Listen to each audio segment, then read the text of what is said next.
Welcome back to Obsidian River Productions. As we journey to the end of a timeless tale, we uncover the profound revelations of Gatsby's last chapter.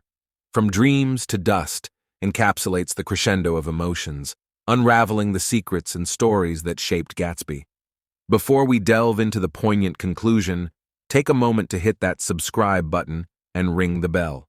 Be part of our community as we continue exploring literature's greatest masterpieces. Now let's immerse ourselves in the final moments of The Great Gatsby. After 2 years, I remember the rest of that day, and that night and the next day, only as an endless drill of police and photographers and newspapermen in and out of Gatsby's front door. A rope stretched across the main gate, and a policeman by it kept out the curious. But little boys soon discovered that they could enter through my yard, and there were always a few of them clustered open-mouthed about the pool. Someone with a positive manner, perhaps a detective, used the expression madman as he bent over Wilson's body that afternoon, and the adventitious authority of his voice set the key for the newspaper reports next morning. Most of those reports were a nightmare, grotesque, circumstantial, eager, and untrue. When Michaelis's testimony at the inquest brought to light Wilson's suspicions of his wife, I thought the whole tale would shortly be served up in racy pasquinade. But Catherine, who might have said anything, didn't say a word. She showed a surprising amount of character about it, too. Looked at the coroner with determined eyes under that corrected brow of hers, and swore that her sister had never seen Gatsby, that her sister was completely happy with her husband, that her sister had been into no mischief whatever. She convinced herself of it and cried into her handkerchief, as if the very suggestion was more than she could endure. So Wilson was reduced to a man deranged by grief in order that the case might remain in its simplest form, and it rested there. But all this part of it seemed remote and unessential. I found myself on Gatsby's side and alone. From the moment I telephoned news of the catastrophe to West Egg Village, every surmise about him and every practical question was referred to me. At first I was surprised and confused. Then, as he lay in his house and didn't move or breathe or speak hour upon hour, it grew upon me that I was responsible because no one else was interested. Interested, I mean, with that intense personal interest to which everyone has some vague right at the end. I called up Daisy half an hour after we found him, called her instinctively and without hesitation. But she and Tom had gone away early that afternoon and taken baggage with them. Left no address? No. Say when they'd be back? No. Any idea where they are? How I could reach them? I don't know. Can't say. I wanted to get somebody for him. I wanted to go into the room where he lay and reassure him. I'll get somebody for you, Gatsby. Don't worry. Just trust me and I'll get somebody for you. Meyer Wolfsheim's name wasn't in the phone book. The butler gave me his office address on Broadway, and I called information, but by the time I had the number, it was long after 5 and no one answered the phone. Will you ring again? I've rung 3 times. It's very important. Sorry. I'm afraid no one's there. I went back to the drawing room and thought for an instant that they were chance visitors, all these official people who suddenly filled it. But though they drew back the sheet and looked at Gatsby with shocked eyes, his protest continued in my brain. Look here, old sport. You've got to get somebody for me. You've got to try hard. I can't go through this alone. Someone started to ask me questions, but I broke away and going upstairs looked hastily through the unlocked parts of his desk. He'd never told me definitely that his parents were dead. But there was nothing, only the picture of Dan Cody, a token of forgotten violence, staring down from the wall. Next morning, I sent the butler to New York with a letter to Wolfsheim, which asked for information and urged him to come out on the next train. That request seemed superfluous when I wrote it. I was sure he'd start when he saw the newspapers, just as I was sure there'd be a wire from Daisy before noon. But neither a wire nor Mr. Wolfsheim arrived. No one arrived except more police and photographers and newspapermen. When the butler brought back Wolfsheim's answer, I began to have a feeling of defiance, of scornful solidarity between Gatsby and me against them all. Dear Mr. Carraway, this has been one of the most terrible shocks of my life to me. I hardly can believe it that it is true at all. Such a mad act as that man did should make us all think. I cannot come down now as I am tied up in some very important business and cannot get mixed up in this thing now. If there is anything I can do a little later, let me know in a letter by Edgar. I hardly know where I am when I hear about a thing like this, and am completely knocked down and out. Yours truly, Meyer Wolfsheim. And then hasty addenda beneath. Let me know about the funeral, etc. Do not know his family at all. When the phone rang that afternoon and long distance said Chicago was calling, I thought this would be Daisy at last. But the connection came through as a man's voice, very thin and far away. This is Slagle speaking. Yes? The name was unfamiliar. Hell of a note, isn't it? Get my wire? There haven't been any wires. Young Park's in trouble, he said rapidly. They picked him up when he handed the bonds over the counter. They got a circular from New York giving him the numbers just 5 minutes before. What do you know about that, hey?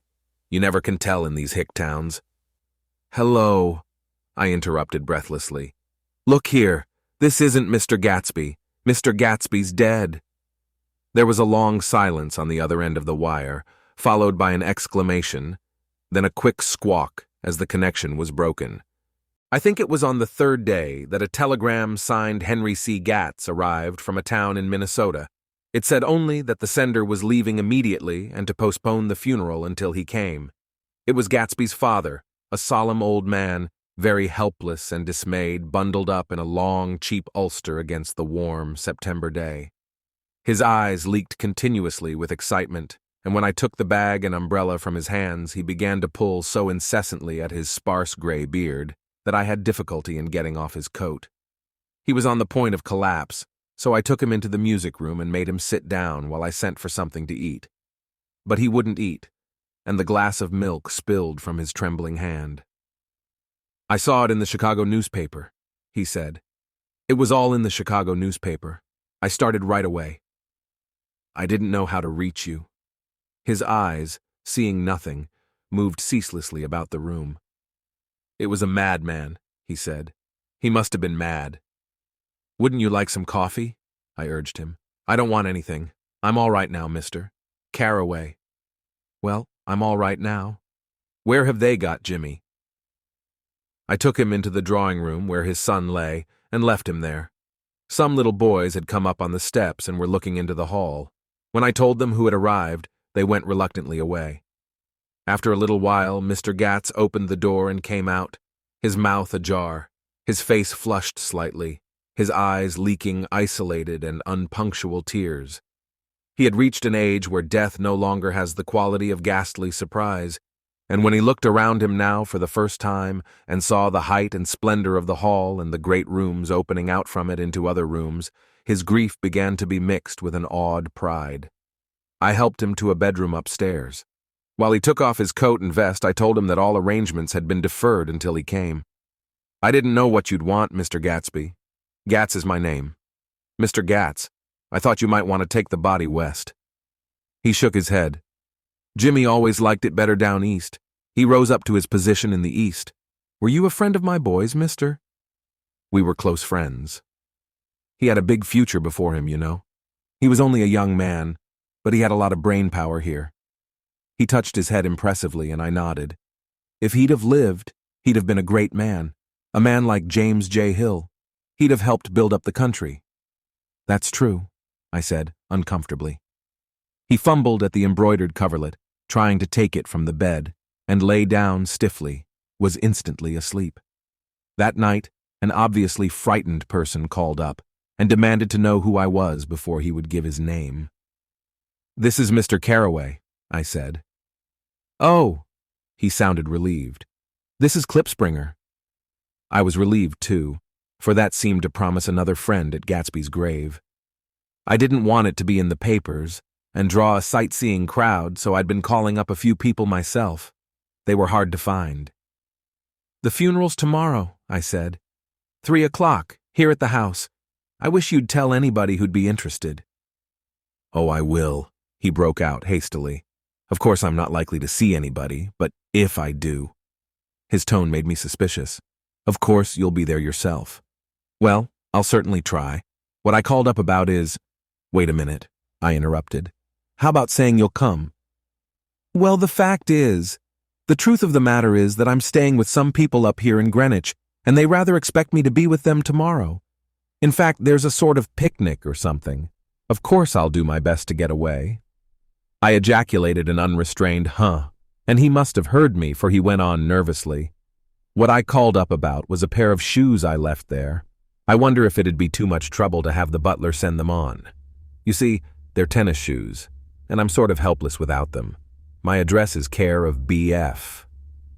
I didn't hear the rest of the name because I hung up the receiver. After that, I felt a certain shame for Gatsby. One gentleman to whom I telephoned implied that he had got what he deserved. However, that was my fault, for he was one of those who used to sneer most bitterly at Gatsby on the courage of Gatsby's liquor, and I should have known better than to call him. The morning of the funeral, I went up to New York to see Meyer Wolfsheim. I couldn't seem to reach him any other way. The door that I pushed open, on the advice of an elevator boy, was marked the Swastika Holding Company, and at first there didn't seem to be anyone inside. But when I'd shouted hello several times in vain, an argument broke out behind a partition, and presently a lovely Jewess appeared at an interior door and scrutinized me with black, hostile eyes. "Nobody's in," she said. "Mr. Wolfsheim's gone to Chicago." The first part of this was obviously untrue, for someone had begun to whistle "The Rosary" tunelessly inside. "Please say that Mr. Carraway wants to see him." "I can't get him back from Chicago, can I?" At this moment a voice, unmistakably Wolfsheim's, called, "Stella," from the other side of the door. "Leave your name on the desk," she said quickly. "I'll give it to him when he gets back." "But I know he's there." She took a step toward me and began to slide her hands indignantly up and down her hips. "You young men think you can force your way in here any time," she scolded. "We're getting sick and tired of it. When I say he's in Chicago, he's in Chicago." I mentioned Gatsby. "Oh, huh." She looked at me over again. "Will you what was your name?" She vanished. In a moment, Meyer Wolfsheim stood solemnly in the doorway, holding out both hands. He drew me into his office, remarking in a reverent voice that it was a sad time for all of us, and offered me a cigar. "My memory goes back to when first I met him," he said. "A young major just out of the army and covered over with medals he got in the war. He was so hard up, he had to keep on wearing his uniform because he couldn't buy some regular clothes. First time I saw him was when he came into Weinbrenner's pool room at 43rd Street and asked for a job. He hadn't eaten anything for a couple of days. "Come on, have some lunch with me," I said. He ate more than $4 worth of food in half an hour. "Did you start him in business?" I inquired. "Start him. I made him." "Oh." "I raised him up out of nothing, right out of the gutter. I saw right away he was a fine-appearing, gentlemanly young man, and when he told me he was at Oxford, I knew I could use him good. I got him to join the American Legion, and he used to stand high there. Right off, he did some work for a client of mine up to Albany. We were so thick like that in everything." He held up two bulbous fingers. "Always together." I wondered if this partnership had included the World Series transaction in 1919. "Now he's dead," I said after a moment. "You were his closest friend, so I know you'll want to come to his funeral this afternoon." "I'd like to come." "Well, come then." The hair in his nostrils quivered slightly, and as he shook his head, his eyes filled with tears. "I can't do it. I can't get mixed up in it," he said. "There's nothing to get mixed up in. It's all over now. When a man gets killed, I never like to get mixed up in it in any way. I keep out. When I was a young man, it was different. If a friend of mine died, no matter how, I stuck with them to the end. You may think that's sentimental, but I mean it, to the bitter end." I saw that for some reason of his own, he was determined not to come, so I stood up. "Are you a college man?" he inquired suddenly. For a moment, I thought he was going to suggest a connection, but he only nodded and shook my hand. "Let us learn to show our friendship for a man when he is alive and not after he is dead," he suggested. "After that, my own rule is to let everything alone." When I left his office, the sky had turned dark, and I got back to West Egg in a drizzle. After changing my clothes, I went next door and found Mr. Gatz walking up and down excitedly in the hall. His pride in his son and in his son's possessions was continually increasing, and now he had something to show me. Jimmy sent me this picture. He took out his wallet with trembling fingers. Look there. It was a photograph of the house, cracked in the corners and dirty with many hands. He pointed out every detail to me eagerly. Look there, and then sought admiration from my eyes. He had shown it so often that I think it was more real to him now than the house itself. Jimmy sent it to me. I think it's a very pretty picture. It shows up well. Very well. Had you seen him lately? He come out to see me 2 years ago and bought me the house I live in now. Of course we was broke up when he run off from home, but I see now there was a reason for it. He knew he had a big future in front of him, and ever since he made a success, he was very generous with me. He seemed reluctant to put away the picture, held it for another minute, lingeringly, before my eyes. Then he returned the wallet and pulled from his pocket a ragged old copy of a book called Hop Along Cassidy. Look here, this is a book he had when he was a boy. It just shows you. He opened it at the back cover and turned it around for me to see. On the last flyleaf was printed the word schedule and the date September 12th, 1906. And underneath, rise from bed 6 a.m. dumbbell exercise and wall scaling 6:15 to 6:30. Study electricity, etc. 7:15 to 8:15. Work 8:30 to 4:30 p.m. baseball and sports 4:30 to 5 o'clock. Practice elocution, poise, and how to attain it 5 o'clock to 6 o'clock. Study needed inventions 7 o'clock to 9 o'clock. General resolves asterisk. No wasting time at shafters or a name. Indecipherable asterisk. No more smoking or chewing. Asterisk bath every other day. Asterisk read one improving book or magazine per week. Asterisk. Save $5, crossed out. $3 per week. Asterisk. Be better to parents. I came across this book by accident, said the old man. It just shows you, don't it? It just shows you. Jimmy was bound to get ahead. He always had some resolves like this or something. Do you notice what he's got about improving his mind? He was always great for that. He told me I ate like a hog once, and I beat him for it. He was reluctant to close the book, reading each item aloud and then looking eagerly at me. I think he rather expected me to copy down the list for my own use. A little before 3, the Lutheran minister arrived from Flushing, and I began to look involuntarily out the windows for other cars. So did Gatsby's father. And as the time passed and the servants came in and stood waiting in the hall, his eyes began to blink anxiously, and he spoke of the rain in a worried, uncertain way. The minister glanced several times at his watch, so I took him aside and asked him to wait for half an hour, but it wasn't any use. Nobody came. About 5 o'clock, our procession of 3 cars reached the cemetery and stopped in a thick drizzle beside the gate. First a motor hearse, horribly black and wet, then Mr. Gats and the minister and me in the limousine, and a little later 4 or 5 servants and the postman from West Egg, in Gatsby's station wagon, all wet to the skin. As we started through the gate into the cemetery, I heard a car stop, and then the sound of someone splashing after us over the soggy ground. I looked around. It was the man with owl-eyed glasses whom I had found marveling over Gatsby's books in the library one night 3 months before. I'd never seen him since then.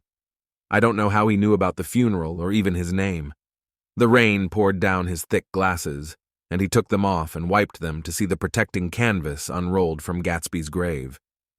I tried to think about Gatsby then for a moment, but he was already too far away, and I could only remember, without resentment, that Daisy hadn't sent a message or a flower. Dimly, I heard someone murmur, "Blessed are the dead that the rain falls on."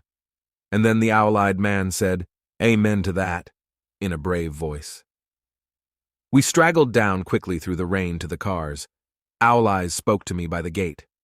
"I couldn't get to the house," he remarked. "Neither could anybody else." "Go on," he started. "Why, my God, they used to go there by the hundreds."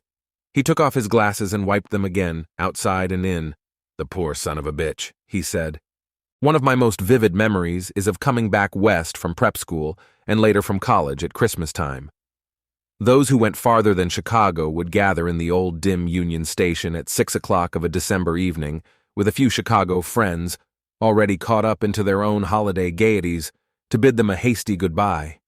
I remember the fur coats of the girls returning from Miss This or That's, and the chatter of frozen breath, and the hands waving overhead as we caught sight of old acquaintances and the matchings of invitations. Are you going to the Ordways, the Herseys, the Schultzes, and the long green tickets clasped tight in our gloved hands? And last, the murky yellow cars of the Chicago, Milwaukee, and St. Paul Railroad looking cheerful as Christmas itself on the tracks beside the gate. When we pulled out into the winter night and the real snow, our snow began to stretch out beside us and twinkle against the windows, and the dim lights of small Wisconsin stations moved by. A sharp, wild brace came suddenly into the air. We drew in deep breaths of it as we walked back from dinner through the cold vestibules, unutterably aware of our identity with this country for one strange hour before we melted indistinguishably into it again. That's my Middle West. Not the wheat or the prairies or the lost Swede towns, but the thrilling returning trains of my youth, and the street lamps and sleigh bells in the frosty dark, and the shadows of holly wreaths thrown by lighted windows on the snow. I am part of that, a little solemn with the feel of those long winters, a little complacent from growing up in the Carraway house in a city where dwellings are still called through decades by a family's name. I see now that this has been a story of the West, after all. Tom and Gatsby, Daisy and Jordan and I were all Westerners, and perhaps we possessed some deficiency in common which made us subtly unadaptable to Eastern life.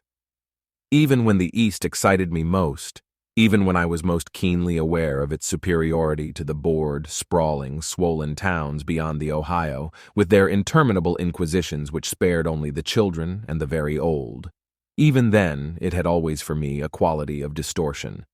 West Egg, especially, still figures in my more fantastic dreams. I see it as a night scene by El Greco, 100 houses, at once conventional and grotesque, crouching under a sullen, overhanging sky and a lusterless moon. In the foreground, 4 solemn men in dress suits are walking along the sidewalk with a stretcher on which lies a drunken woman in a white evening dress. Her hand, which dangles over the side, sparkles cold with jewels. Gravely, the men turn in at a house, the wrong house, but no one knows the woman's name, and no one cares. After Gatsby's death, the East was haunted for me like that, distorted beyond my eyes' power of correction. So when the blue smoke of brittle leaves was in the air and the wind blew the wet laundry stiff on the line, I decided to come back home. There was one thing to be done before I left, an awkward, unpleasant thing that perhaps had better have been let alone. But I wanted to leave things in order and not just trust that obliging and indifferent sea to sweep my refuse away. I saw Jordan Baker and talked over and around what had happened to us together and what had happened afterward to me, and she lay perfectly still, listening, in a big chair. She was dressed to play golf, and I remember thinking she looked like a good illustration, her chin raised a little jauntily, her hair the color of an autumn leaf, her face the same brown tint as the fingerless glove on her knee. When I had finished, she told me without comment that she was engaged to another man. I doubted that, though there were several she could have married at a nod of her head, but I pretended to be surprised. For just a minute I wondered if I wasn't making a mistake. Then I thought it all over again quickly, and got up to say goodbye. "Nevertheless, you did throw me over," said Jordan suddenly. "You threw me over on the telephone. I don't give a damn about you now, but it was a new experience for me, and I felt a little dizzy for a while." We shook hands. "Oh, and do you remember," she added, "a conversation we had once about driving a car?" "Why, not exactly." "You said a bad driver was only safe until she met another bad driver?" "Well, I met another bad driver, didn't I? I mean, it was careless of me to make such a wrong guess. I thought you were rather an honest, straightforward person. I thought it was your secret pride." "I'm 30, I said. "I'm 5 years too old to lie to myself and call it honor." She didn't answer. Angry and half in love with her, and tremendously sorry, I turned away. One afternoon, late in October, I saw Tom Buchanan.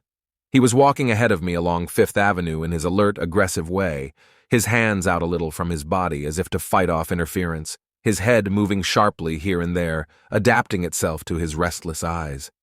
Just as I slowed up to avoid overtaking him, he stopped and began frowning into the windows of a jewelry store. Suddenly he saw me and walked back, holding out his hand. "What's the matter, Nick? Do you object to shaking hands with me?"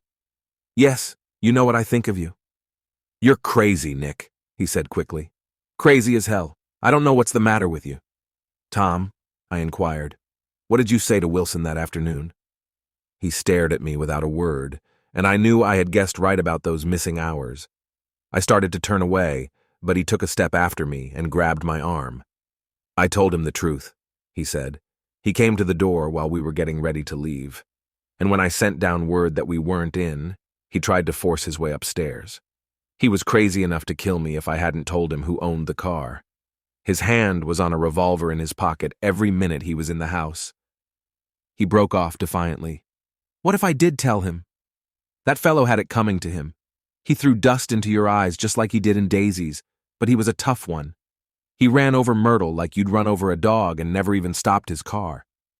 There was nothing I could say, except the one unutterable fact that it wasn't true. "And if you think I didn't have my share of suffering, look here. When I went to give up that flat and saw that damn box of dog biscuits sitting there on the sideboard, I sat down and cried like a baby. By God, it was awful. I couldn't forgive him or like him, but I saw that what he had done was, to him, entirely justified. It was all very careless and confused. They were careless people, Tom and Daisy. They smashed up things and creatures and then retreated back into their money or their vast carelessness, or whatever it was that kept them together, and let other people clean up the mess they had made."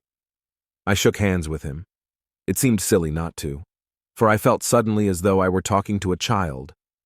Then he went into the jewelry store to buy a pearl necklace, or perhaps only a pair of cuff buttons, rid of my provincial squeamishness forever. Gatsby's house was still empty when I left. The grass on his lawn had grown as long as mine.